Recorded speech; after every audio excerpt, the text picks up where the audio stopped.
From the tough roads of Harlem to the peaks of fame, Diddy Combs transformed hip-hop and built a fortune. He is well known for his dedication and determination, and he has had both success and failure. Recent charges, however, have cast a gloom over his reputation and sparked fresh debates about authority and accountability in the entertainment sector. Born in Harlem, New York City on November 4, 1969, Combs was raised in a situation that would help him become one of the most wealthy people in the entertainment business. Early in childhood, encountered the difficulties of growing up in a tough environment as well as the close-knit affection of his family. He was mostly raised by his mother, Janice, following the horrific death of his father. When was just 2 years old, his father, Melvin Earl Combs, who was connected to several powerful people in the underground world, passed away. Janice worked many jobs to maintain the family when Melvin passed away, leaving her to raise and his sister alone. Janice made money by working as a teacher's assistant and occasionally as a role model. Eventually, Janice relocated the family from Harlem to Mount Vernon, New York, a picturesque village close to the city, in an effort to provide a safer environment for her kids. For young who could see the contrast between the relatively quiet suburbs and the busy streets of Harlem, this shift was profound. But the streetwise skills he developed in Harlem would serve him well in both his personal and professional life. Was recognized for his charm, charisma, and unbridled ambition.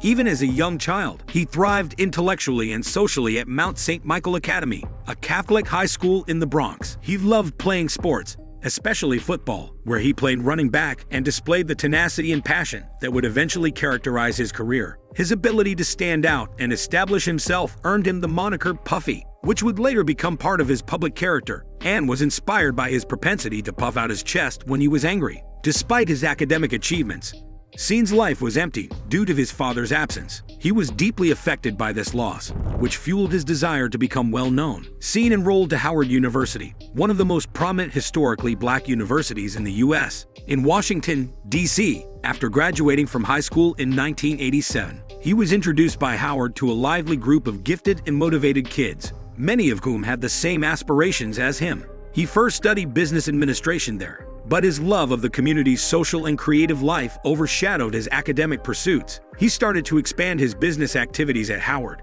by hosting events and parties that drew sizable audiences. He established a vibrant environment and promoted these events, swiftly becoming well known on campus. When he discovered he had a knack for uniting people and planning unforgettable events, his innate commercial acumen and grasp of entertainment started to show. But time at Howard was short. He left college after just 2 years to seek a career in the music industry because he was determined to have a big effect on it. He found an internship with Uptown Records, a well-known R&B and hip-hop company that was growing in prominence in the early 1990s. After returning to New York, his formative years at Uptown were modest yet essential to his growth. He was given the simplest tasks as an intern, such as obtaining coffee and watching the pros at work. However, wasn't happy to stay in the background. He was driven by a desire to learn as much as he could about every aspect of the music industry. He gained knowledge of every aspect of the business, from artist management and promotion to marketing and production. Although started at the bottom, it quickly became clear that he had a gift for seeing possibilities and figuring out what people needed. His Uptown bosses immediately recognized his brilliance and commitment. Was elevated to the position of talent director under the leadership of Uptown CEO Andrew Harrell, which gave him the opportunity to demonstrate his capacity to mold the careers of up-and-coming singers. Working with Mary Blige was one of his first successes. Was enthralled with her unadulterated skill and distinctive approach. Seeing her potential, he assisted in creating her image, which fused genuine vulnerability with street style to produce a powerful visual impact. His collaboration with Jodeci, another up-and-coming R&B performer, further illustrated his ability to identify and shape musicians in ways that appealed to audiences. Even though had a significant influence on Uptown Records and was becoming well-known in the business, the label experienced internal conflict as a result of his assertive and avant-garde approach. Because he was fearless and frequently took chances, he supported unusual methods of marketing and promoting performers. The management of Uptown, who believed his audacious strategies were too disruptive for the well-known label, occasionally argued with him. This disagreement finally caused him to leave Uptown Records, a setback that would change his life in the long run. Scene chose to take advantage of his layoff rather than see it as a setback and utilize it to further his career. He established his own independent record company,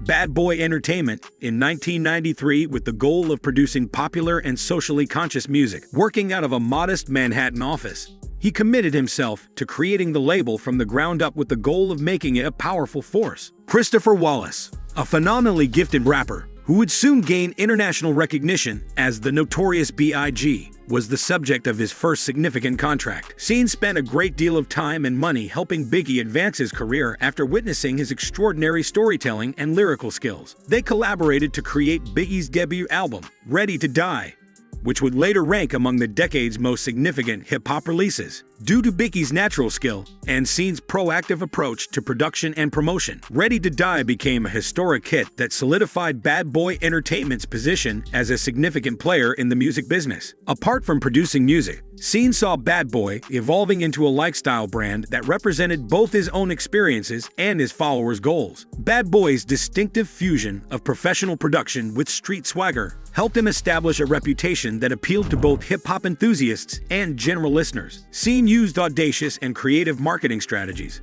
such as high-profile events, business alliances, and a tenacious effort to maintain Bad Boy's visibility. Bad Boy swiftly came to represent a new hip-hop era that celebrated both the glitz of affluence and the grim realities of city life. Scene signed and fostered singers like Faith Evans, Maze, and 112 as the business evolved, adding to Bad Boy's repertoire and bolstering its impact. Scene's ascension in the music industry was not without difficulties, despite the fact that his collaborations with Biggie and Bad Boy solidified his position. He had both personal and professional setbacks as he negotiated the highs and lows of fame, including a well-publicized altercation with Suge Knight's West Coast label Death Row Records. Hip-hop culture in the 1990s was characterized by the rivalry between Death Row and Bad Boy, and therefore between the East Coast and West Coast scenes. Scene did his best, but the industry turned against him, and the dispute intensified. This animosity left a lasting impression on Scene and stunned the hip-hop community.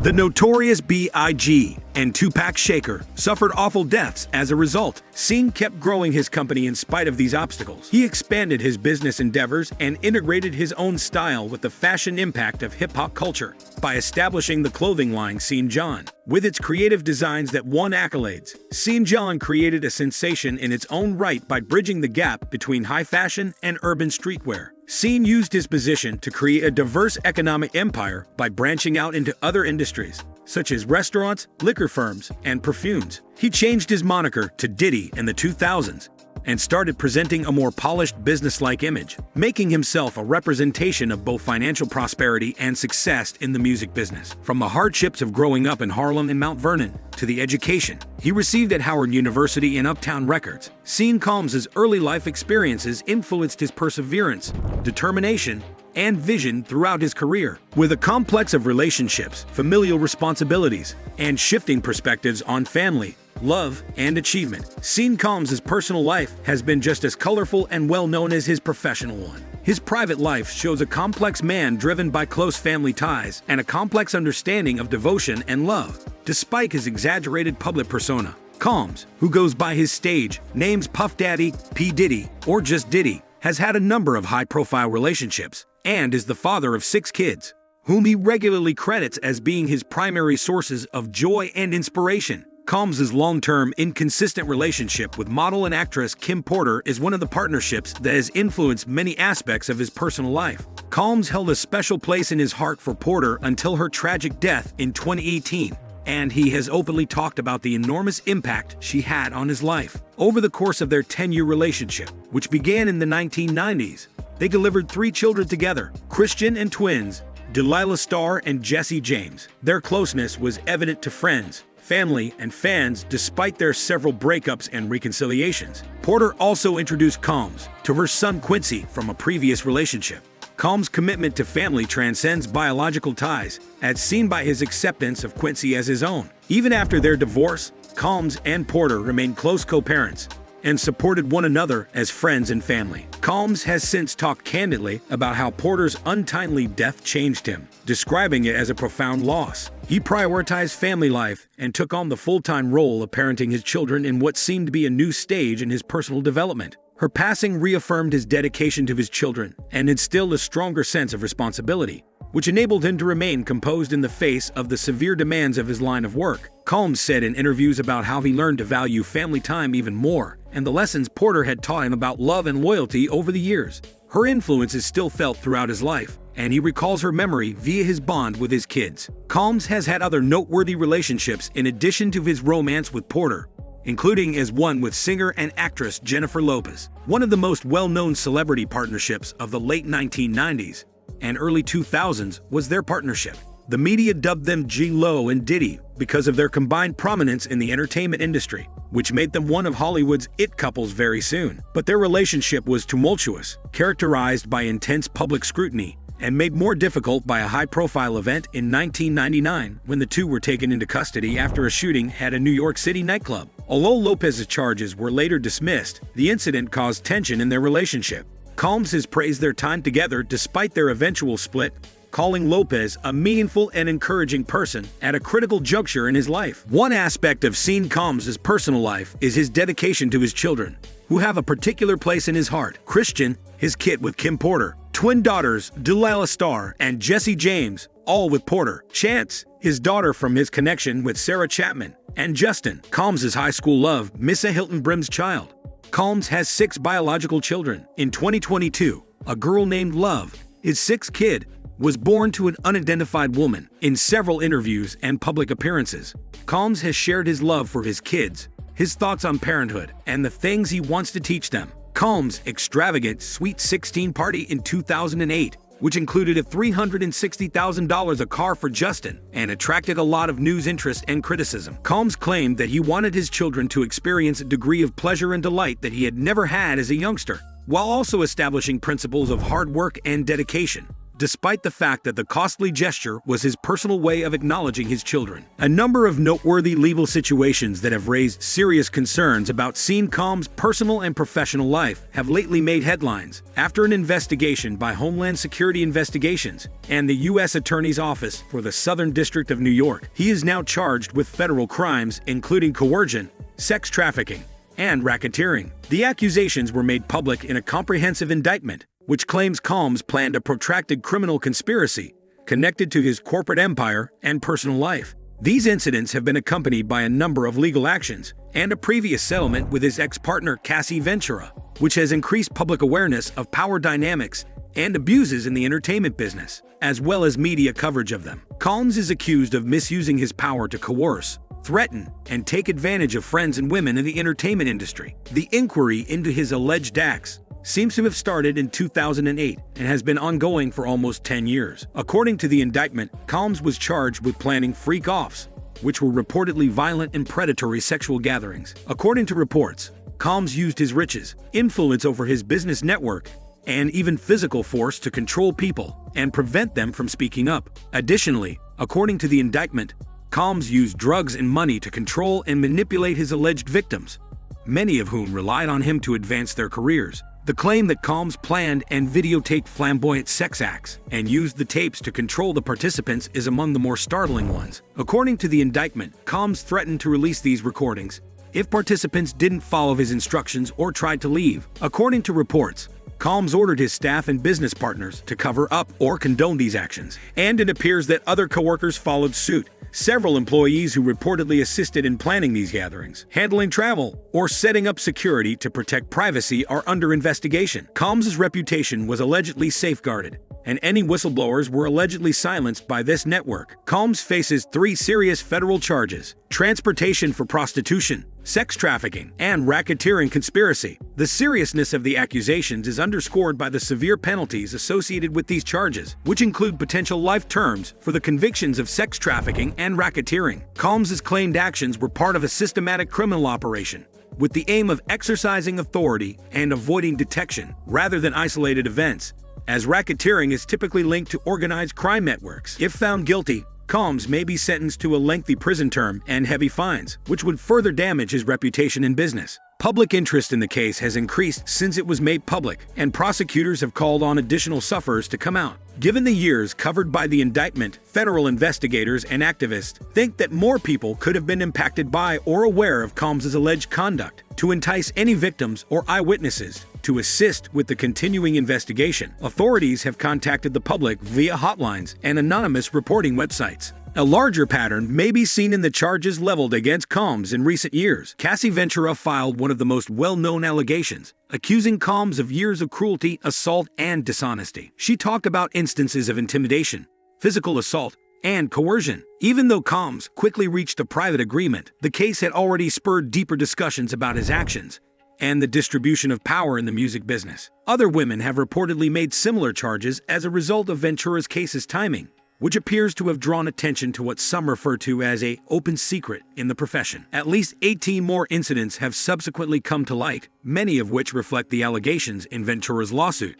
making Cassie's complaint just the first of several brought against Combs. Similar claims of abuse, coercive actions, and control strategies employed to suppress victims and preserve his reputation are included in these cases. When considered collectively, these examples have presented a disturbing picture of a pattern of abuse that extends beyond individual events, implying that Combs worked with a network of enablers who shielded him from punishment for years. The entertainment world has been startled by the fresh accusations, and several of Combs' former colleagues, famous people, and business executives have replied. While some have recognized the claims and suspicions that have been circulating in the entertainment world for years, many others have voiced their disbelief. Calls for introspection on the mechanisms that could have let such behavior to remain undetected for so long have also been part of the industry's response. Combs' accusations, according to advocates and monitoring groups, are a part of a larger problem in the music and entertainment industry, where power relationships may occasionally absolve powerful people of responsibility. Combs' commercial endeavors are already being impacted by his legal issues. According to reports, he has had an impact on business, leading certain businesses to reevaluate their relationships with him. While some entertainment organizations are standing behind him, others are quitting in anticipation of more developments in his legal case. The situation has spurred discussions about industry reform, accountability, and the significance of establishing safer working conditions. Much like other prominent business personalities who have experienced comparable public anger after accusations of abuse, Combs has pleaded not guilty and rejected all of the accusations. The accusations, according to his legal team, are unfounded and inflated attempts to damage his character. His lawyers have responded to the accusations by claiming that the lawsuits against him are driven by financial gain in an effort to take advantage of his wealth and notoriety. Additionally, Combs' attorneys have questioned the veracity of a number of the accusations, arguing that they are part of an organized campaign against him and that there is insufficient evidence to back them up. However, his defense confronts major obstacles in the legal system and the public eye due to the vast number of allegations and their consistency in other cases. The intricate public debate around Combs' legacy and the company's general culture has seriously harmed his reputation, notwithstanding the legal defense's assertions. The legal dispute involving Sean Combs marks a turning point in both his career and more general conversations about abuse and accountability in the music business. Several criminal allegations against him point to a pattern of activity that is quite worrisome. This leads to a detailed examination of how such behavior could have been tolerated and shielded for so long.